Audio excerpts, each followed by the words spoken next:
এই হোটেলটা খাবো, নিরালা হাড্ডি হোটেল অ্যান্ড রেস্টুরেন্ট।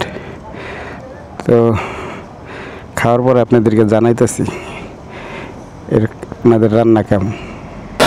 ঠিক আছে, তরকারি আছে আপনার গরু শিরার হাড্ডি, গরুর পেশ মাংস গালো না, গরুর নলি, খাসির গালো না, মুরগি রুই মাছ। হাড্ডি কত? হাড্ডি আপনার 180। গরু হাড্ডি কি কোনো স্পেশাল? জি, গরু হাড্ডিটাই কি স্পেশাল? স্পেশাল মানে নিরালা হাড্ডি লেগে আছে। আচ্ছা, তাহলে ওই হাড্ডি কাঁচা দেখে লেবু দাও। ঠিক আছে। তো এখন আমরা দুপুরে লাঞ্চ করতেছি। কটা বাজে? প্রায় 3:30টার মতো বাজে না? আমরা নসুন দিতে পড়ছি। এখন আমরা খাই, খাওয়ার পরে করতেছি কেমন লাগে। এত ঠান্ডা পানি, এটা খুললো না, অনেক ঠান্ডা এটা। বিসমিল্লাহ।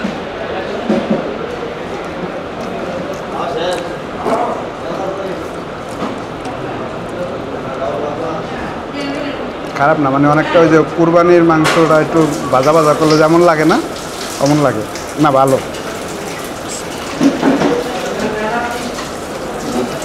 180 টাকা মাংস।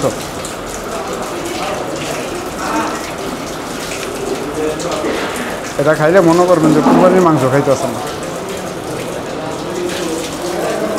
খাইতে খারাপ লাগে না, ভালো। হ্যাঁ, আলহামদুলিল্লাহ ভালো।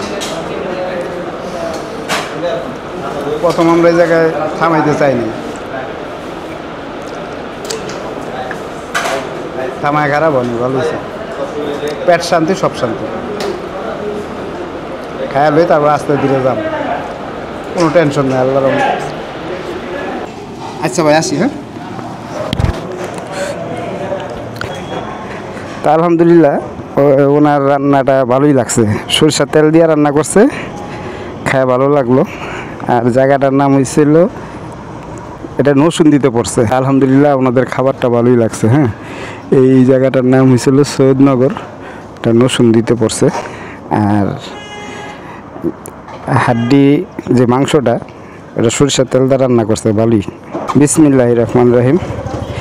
এই হোটেল থেকে হাড্ডি বিফ খাইলাম, তো আলহামদুলিল্লাহ পেটে শান্তি পাইলাম। আর রান্নাটা অনেক ভালো। আর এই হাড্ডি বিফটা আপনার, এই মাংসটা খাইলে মনে হইব যে আপনি কুরবানির মাংস খাইতেছেন, অনেকটা ওইরকম টেস্ট আসবো। তবে সরিষার তেল দিয়ে রান্না করছে, ভালোই। দাম খুব বেশি একটা না, 180 টাকা মাংস। আর ভাত সহ আমার 2 জনের 440 টাকা হয়েছে। ঠিক আছে, গলা কাটে না, এই হলো অবস্থা। এখন বাজে হলো 4:58, 467 কিলোমিটার। এখন আছি আমরা কাঞ্চন ব্রিজ পার হয়ে 300 ফিটে। ওই মসজিদ থেকে আমরা 2 ভাই নামাজ পড়ে নিলাম, তা গেলাম। বিসমিল্লাহ তাওয়াক্কালতু আলাল্লাহ। তো আলহামদুলিল্লাহ আমাদের সিলেটের ট্যুর শেষ করে আমরা আসলাম। তো এই পর্যন্ত আল্লাহ পাক সহি সালামতে নিরাপদে আনছে, আল্লাহর কাছে লাখো কোটি শুকর।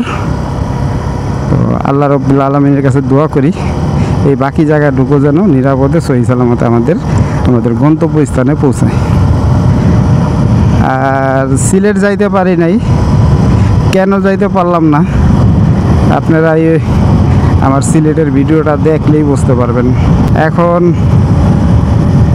আমরা আমাদের বাসায় চলে যেতেছি, আবার আপনাদের সামনে পরবর্তীতে ইনশাল্লাহ দেখা হবে। তো আজকের মতো বিদায় নিতেছি। সবাই ভালো থাকবেন, সুস্থ থাকবেন। আল্লাহ রাব্বুল আলামিনের কাছে এই দোয়াই করি, এবং আপনারাও আমাদের জন্য দোয়া করবেন। আল্লাহ পাক আপনাকে, আমাকে, আমাদের সবাইকে যেন সুস্থ এবং নিরাপদে রাখে। আসসালামু আলাইকুম ওয়া রাহমাতুল্লাহি ওয়া বারাকাতুহু।